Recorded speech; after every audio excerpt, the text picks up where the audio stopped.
विश्वा बेटा, तुम लकड़ियां ले आए? ला दे बेटा, इसकी तो बहुत जरूरत थी।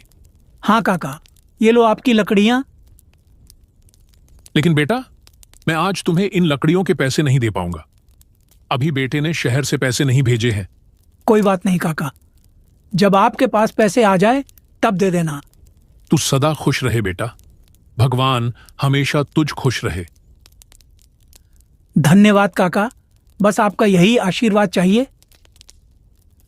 अच्छा काका, मैं चलता हूँ, और भी जगह लकड़ियां देनी है।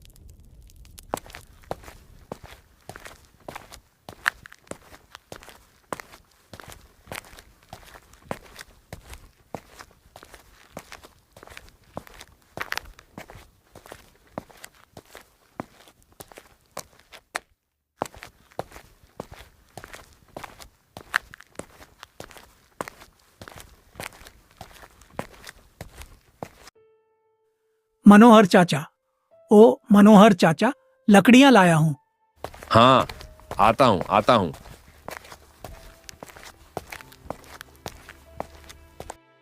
चाचा, ये लो आपकी लकड़ियां। अरे विश्वा, आज थोड़ी ज्यादा लकड़ियां चाहिए। ठीक है चाचा, अभी देता हूं। ये लो चाचा, आपकी बाकी की लकड़ियां। ठीक है, ये लो बेटा इसके पैसे। और हाँ, कल और लकड़ियां लेते आना, सुना है इस साल कड़ाके की ठंड पड़ने वाली है। ठीक है चाचा, मैं लेता आऊंगा।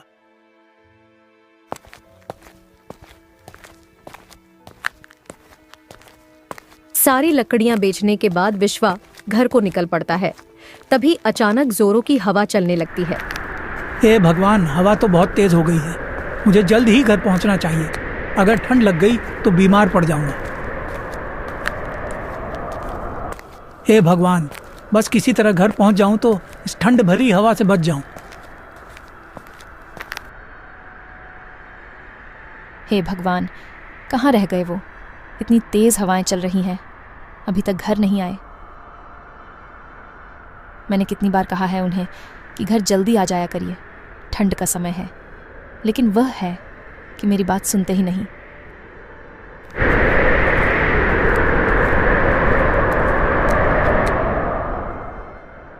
बबीता, ओ बबीता।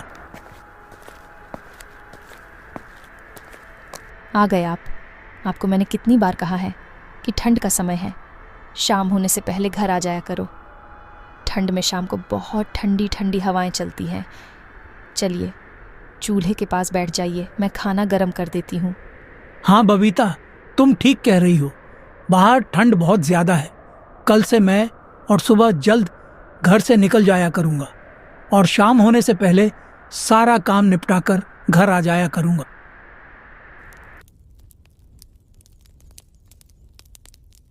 बबीता, वह मोटा वाला कंबल निकाल देना। ठंड बढ़ गई है ना, तो बिना कंबल की रात नहीं कटेगी। जी हाँ, आप खाना खा लीजिए, मैं अभी निकाल देती हूँ। इस तरह विश्वा का परिवार उस रात खाना खाकर सो जाता है। लोग अपने घरों में आग जलाकर किसी तरह ठंड की रात गुजार रहे थे। सर्द हवाओं का पहरा पूरे गांव में छाया हुआ था। ठंड का ऐसा नजारा अक्सर दिसंबर के महीने में देखने को मिलता था।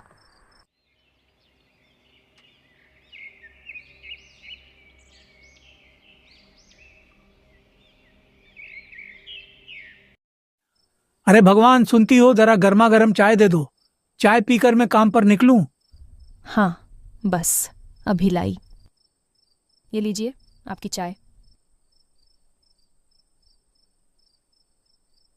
अच्छा बबीता, तो मैं निकलता हूँ। विश्वा घर से निकल जाता है। हे भगवान, बाहर तो बहुत ठंड है।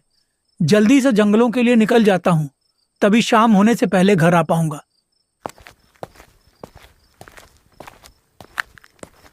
आज गांव में घना कोहरा छाया हुआ था। लोग लकड़ियां जलाकर उसकी गर्माहट ले रहे थे। विश्वा गांव से होता हुआ जंगल की ओर जा रहा था। विश्वा भाई, लकड़ियां लेने जा रहे हो? हाँ भाई, वही जा रहा हूँ। अरे भाई, मैंने सुना है कि इस बार कड़ाके की ठंड पड़ने वाली है। मौसम विभाग का कहना है कि इस बार ठंड का एक अलग ही रूप देखने को मिलेगा। इसीलिए ठंड की पहले से ही तैयारी करके रखो। हे भगवान, अगर बारिश हो गई तो ठंड में तो सारे काम ठप हो जाएंगे। क्या भाई तुम सच कह रहे हो? अगर ऐसा हुआ तो सबसे पहले मेरा ही काम खत्म हो जाएगा। अभी मैं जंगल के लिए निकलता हूं। इतना कहकर विश्वा जंगल की ओर निकल पड़ता है। जंगल से लकड़ियां काटकर उन्हें गांव-गांव जाकर बेच देता है। इस गांव में हरिया नाम का भी एक लकड़हारा रहता था, जो जंगलों से लकड़ियां काटकर गांव में बेचा करता था। हरिया बहुत ही लालची था। वह गांव वालों को ऊंचे दाम पर लकड़ियां बेचा करता था। हरिया ने बहुत सारी लकड़ियां जंगल से काटकर अपने घर में जमा कर लिया था।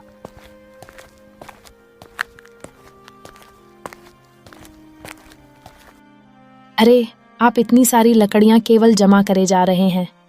इसे गांव में जाकर बेच क्यों नहीं आते? अरे चंदा, तुम बस देखती जाओ। कुछ दिन में ही गांव में बारिश होने वाली है। उस समय जंगल की सारी लकड़ियां गीली हो जाएंगी। बस इसी मौके का फायदा हमें उठाना है। तब मैं लकड़ियों को ऊंचे दाम पर बेचूंगा। जी, मेरी बात मानिए, तो ऐसा करना सही नहीं है। अरे अब तुम मुझे मत सिखाओ क्या सही है और क्या गलत। हरिया अपनी पत्नी को तो उस समय चुप करवा देता है और अपनी लकड़ियां बेचने के लिए सही वक्त का इंतजार करता है। वहीं दूसरी तरफ विश्वा गांव-गांव में लकड़ियां बेचकर घर आ जाता है।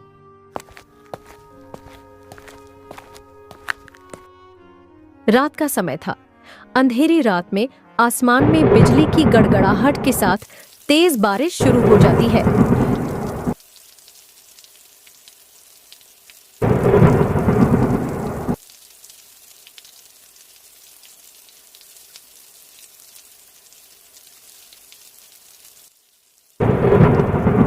कड़कती बिजली की आवाज से विश्वा की आंखें खुल जाती हैं।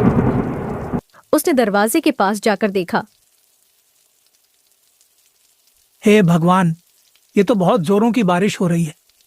आज ही गांव के लोग बातें कर रहे थे कि गांव में इस बार कड़ाके की ठंड पड़ेगी और बारिश की भी आशंका थी। पर इतनी जल्दी बारिश हो जाएगी ये मैंने नहीं सोचा था। अब क्या होगा? जंगल की सारी लकड़ियां तो गीली हो जाएंगी। बबीता, ओ बबीता,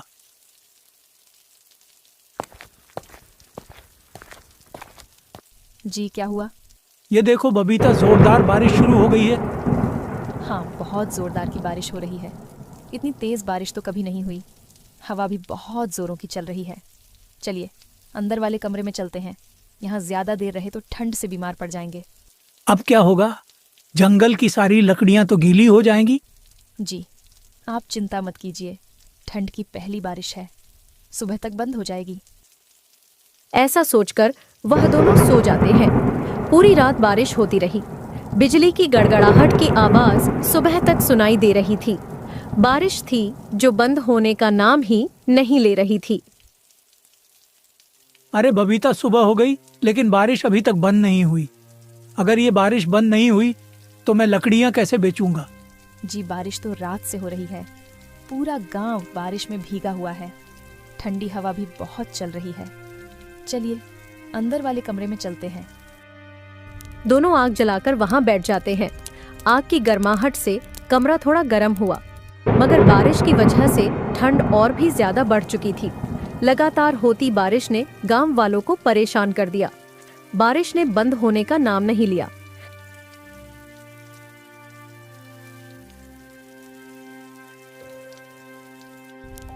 हे भगवान, बस ये आखिरी लकड़ियां ही बची हैं।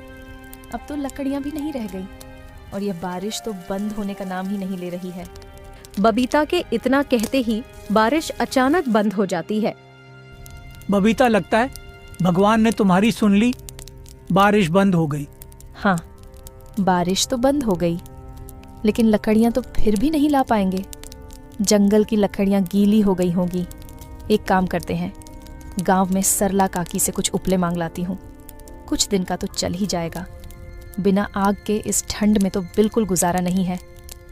इतना कहकर बबीता सरला काकी के घर के लिए निकल जाती है। सरला काकी, ओ सरला काकी, घर में हो क्या? हाँ बिटिया, कहो कैसे आना हुआ इस ठंड में? सरला काकी, वह मुझे कुछ उपलों की ज़रूरत थी। घर में जलाने के लिए कुछ भी नहीं बचा है। थोड़े से उपले मुझे दे दीजिए। हाँ बिटिया, तुम यहीं रुको, मैं अभी लेकर आती हूँ। यह लो बेटा, मगर मेरे पास भी थोड़े से ही उपले बचे हैं। वो काफ़ी दिनों से धूप नहीं निकली तो उपले सूख नहीं पाए।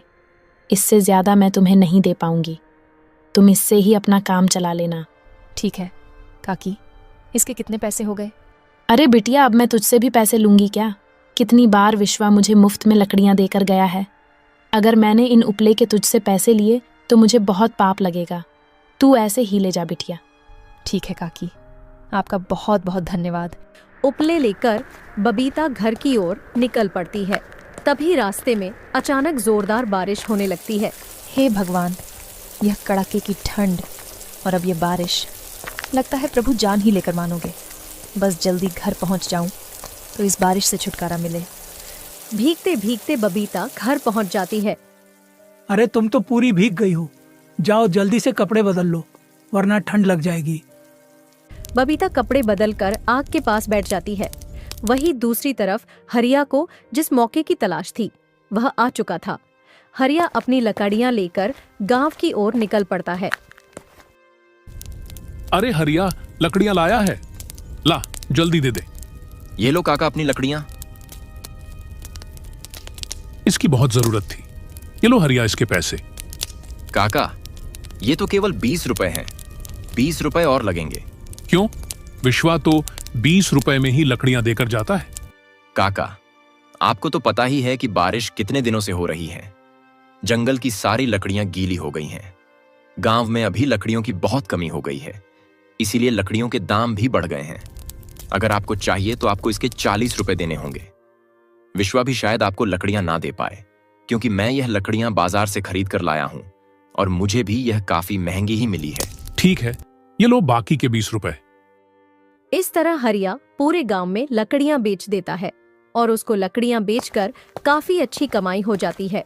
गांव वाले भी हरिया से लकड़ियां खरीदने के लिए मजबूर थे। आज विश्वा के घर में राशन भी खत्म हो चुका था। भगवान, घर में कुछ भी खाने को नहीं बचा है और लेने के लिए पैसे भी नहीं हैं।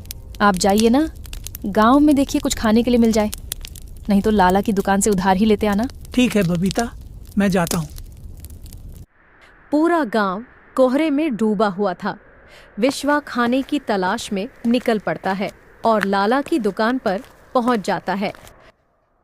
लाला जी, मुझे कुछ राशन की ज़रूरत है। अभी मेरे पास पैसे नहीं हैं, लेकिन जैसे ही पैसे आएंगे मैं आपको दे दूंगा। देखो विश्वा, मेरा काम भी ठप हो गया है और बिल्कुल आमदनी नहीं हो रही है, इसलिए मैं तुम्हें उधार नहीं दे सकता। तुम किसी और से मांग कर देख लो। लाला जी, कुछ भी दे दो, घर में कुछ भी खाने को नहीं है। देख विश्वा, तू मुझे मजबूर मत कर। मैं तुझे उधार नहीं दे पाऊंगा। मेरी बात समझ, तू किसी और से मांग कर देख ले। लाला जी विश्वा को साफ साफ मना कर देते हैं और विश्वा निराश होकर वहां से चला जाता है। हे भगवान, घर में कुछ भी खाने को नहीं है और ये ठंड भी बहुत लग रही है। लकड़ियां भी नहीं बची हैं, घर में कुछ और जलाने के लिए भी नहीं है। अब क्या करूं? अब विश्वा को समझ नहीं आ रहा था कि वह बिना पैसों के राशन का इंतजाम कैसे करे। तभी विश्वा का एक दोस्त जो कि सब्जी बेचता था वहीं से गुजरता है। अरे विश्वा, कैसे हो तुम? बड़े दिनों बाद दिखाई दिए। क्या हुआ विश्वा भाई? बड़े उदास दिखाई पड़ रहे हो। कोई बात है क्या? कोई परेशानी है तो मुझे बताओ। क्या बताऊं राजू भाई, मेरा जीवन तो ठंड और बारिश से बेहाल हो गया है। घर में कुछ भी खाने को नहीं है और लाला जी भी उधार देने को राजी नहीं है। समझ नहीं आ रहा कि खाली हाथ घर कैसे जाऊं। बबीता भी मेरी राह ताक रही होगी और खाली हाथ घर लौटने की मेरी हिम्मत नहीं हो रही है। समस्या तो बड़ी गंभीर है विश्वा। सच बताऊं तो इस ठंड से मैं भी बहुत परेशान हो गया हूं। काफी दिन से बारिश हो रही थी तो मेरा माल भी नहीं बिका। मेरे पास कुछ आलू है, मैं बस इतना ही तेरी मदद कर सकता हूं। सुबह से 20 रुपए की ही आमदनी हुई थी, ये तू रख ले। राजू भाई, मुझे समझ नहीं आ रहा कि किस मुंह से तुम्हारा शुक्रिया अदा करूं। भाई, आखिर इसमें शुक्रिया की क्या बात है? इन मुश्किल घड़ी में हम लोग एक दूसरे का साथ नहीं देंगे तो कौन देगा? तुम चिंता मत करो, ये आलू तुम घर ले जाओ। ठंड बहुत है। मैं भी घर को ही जा रहा हूं। इतना कहकर राजू और विश्वा दोनों अपने अपने घर की ओर निकल पड़ते हैं। आलू तो ले लिया है, लेकिन आज सुबह ही घर के सारे उपले खत्म हो गए थे। इन पैसों से मैं कुछ उपले ले लेता हूँ। उपले लेकर विश्वा घर पहुंच जाता है। बबीता, ये लो कुछ आलू और ये उपले, तुम इन्हें उबाल लो। आज इसी को खाकर हम दोनों अपना पेट भर लेंगे। बबीता चूल्हा जलाकर आलू उबाल देती है। दोनों खाने के लिए बैठ जाते हैं। बबीता, इस पर थोड़ा सा काला नमक छिड़क दो। जी, अभी डालती हूँ। बबीता ने इतना कहा ही था कि तभी उनके दरवाजे पर एक आवाज आती है। बेटा, कोई है क्या? इस गरीब की मदद करो, इस दुखियारी की मदद करो बेटा, कोई तो सुन लो। आवाज सुनकर विश्वा और उसकी पत्नी दोनों बाहर आते हैं। उन्होंने देखा कि ठंड में एक बुढ़िया बाहर खड़ी थी और मदद की गुहार लगा रही थी। अम्मा, आप इतनी ठंड में ऐसे बाहर क्या कर रही हो? बेटा, मैं कई दिन से भूखी हूँ। पिछले 2 दिन से मैंने भोजन नहीं किया है। कुछ खाने को दे दो बेटा, नहीं तो भूख के मारे मेरे यही प्राण निकल जाएंगे। ठीक है अम्मा, आप अंदर आइए। विश्वा अपने उबले हुए आलू की प्लेट लाकर अम्मा को दे देता है। बेटा, बहुत ठंड लग रही है, हो सके तो कुछ लकड़ियां जला दो। माफ करना अम्मा, पर अब हमारे पास बिल्कुल भी लकड़ियां नहीं बची है। थोड़ी सी लकड़ियां थीं जिन पर हमने आलू को पका दिया है। अब जलाने के लिए हमारे पास कोई लकड़ियां नहीं बची। कोई बात नहीं बेटा, कम से कम ये खाना तो है, मैं इसे ही खा लेती हूँ। आलू को खाकर उसका पेट भर जाता है। तुम्हारा बहुत बहुत धन्यवाद बेटा, काफी दिन से भूखी थी, आज इन आलूओं को खाकर पेट भर गया है। बुढ़िया की नजर जब उनके बर्तन पर पड़ी तो वह बिल्कुल खाली हो गए थे। अरे बेटा, मैंने तो तुम्हारे सारे आलू खा लिए, अब तुम क्या खाओगे? कोई बात नहीं अम्मा, आपका पेट भर गया, इसमें ही हमें संतुष्टि है। अरे बेटा, तुम कितने दयालु हो। बेटा, मेरे पास ज्यादा कुछ तो नहीं है देने को, पर ये लो, ये कुछ बीज है, इसे तुम अपने आंगन में लगा देना। ये किस चीज के बीज है? बेटा, ये जिस चीज की तुम्हें जरूरत है उन्हीं के बीज है, इससे तुम्हें बहुत अच्छी लकड़ियां मिलेंगी। लेकिन अम्मा, ये तो बीज है, इन्हें पेड़ बनने में काफी समय लग जाएगा। अरे बेटा, तुम चिंता मत करो, ये कोई ऐसा वैसा बीज नहीं है, ये जादुई बीज है।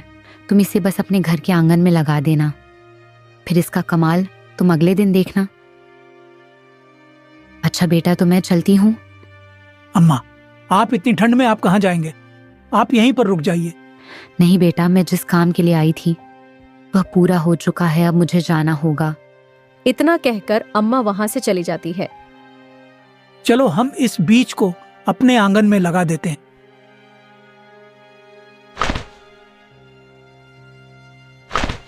विश्वा उन बीजों को अपने आंगन में लगा देता है।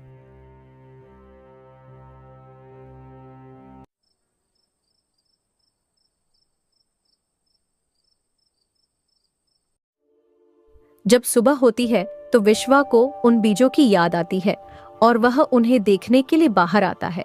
बाहर का नजारा देखकर विश्वा हैरान था। अरे ये क्या है? बबीता, ओ बबीता, जल्दी आओ।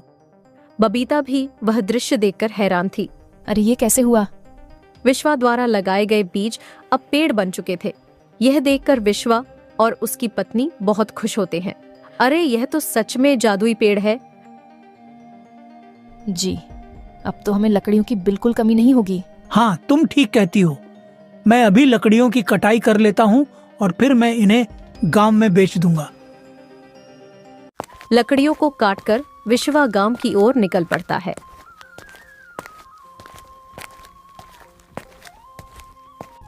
काका, तुम्हारे लिए लकड़ियां लाया हूँ। अरे बेटा, ये तो तूने बहुत अच्छा किया जो लकड़ियां देने यहाँ चला आया।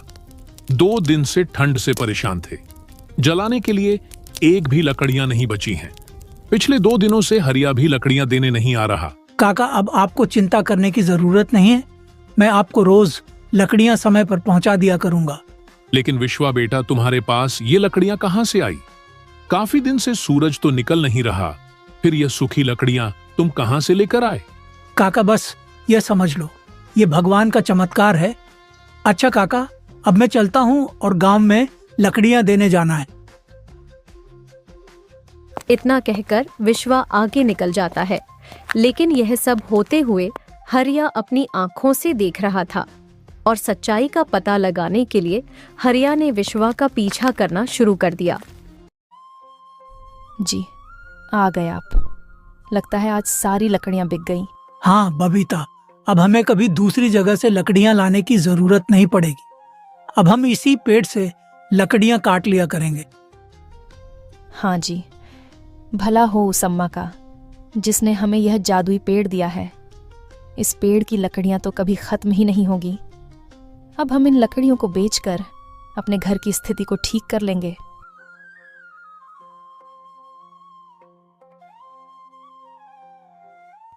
अच्छा, तो ये जादुई पेड़ है, क्यों ना मैं भी इस पेड़ से अपना फायदा निकलवा लूं।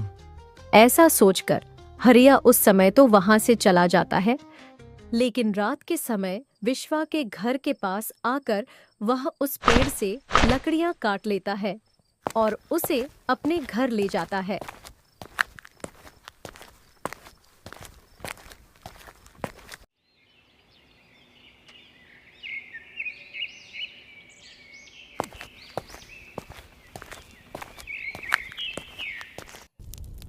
काका, लकड़ियां लाया हूं, बोलो कितनी चाहिए। अरे हरिया, अब मुझे तुम्हारी लकड़ी खरीदने की कोई जरूरत नहीं है। अब विश्वा मुझे समय पर लकड़ियां दे जाता है। तुमने हमारी मजबूरी का बहुत फायदा उठा लिया, लेकिन अब मुझे तुम्हारी लकड़ियों की कोई जरूरत नहीं। काका ने हरिया से लकड़ियां खरीदने के लिए साफ साफ इनकार कर दिया। हरिया गांव के और लोगों के पास भी जाता है और अपनी लकड़ियां बेचने की कोशिश करता है, मगर कोई भी उससे लकड़ियां खरीदना नहीं चाहता था, क्योंकि मजबूरी के समय में हरिया ने उन लोगों का खूब फायदा उठाया था। काफी महंगी दाम पर लकड़ियां बेचकर उसने गांव वालों से खूब मुनाफा कमाया था। हरिया को भी अच्छा सबक मिल चुका था, लेकिन अब उसके पास पछतावे की सिवा और कोई चारा नहीं बचता। किसी गांव का कोई व्यक्ति भी उसे लकड़ियां खरीदना नहीं चाहता था। मजबूरन हरिया को लकड़ी बेचने का काम छोड़कर कोई और दूसरा काम ढूंढना पड़ा। दोस्तों, आपको हमारी यह कहानी कैसी लगी? अपना उत्तर कमेंट बॉक्स में जरूर बताइएगा। हमें आपके कमेंट्स का इंतजार रहेगा। दोस्तों, आप किस तरह की कहानी देखना पसंद करते हैं? आप अपने पसंद हमसे कमेंट के जरिए साझा कर सकते हैं। इससे हमें आपके लिए अच्छी अच्छी कहानियां बनाने में काफी मदद मिलेगी।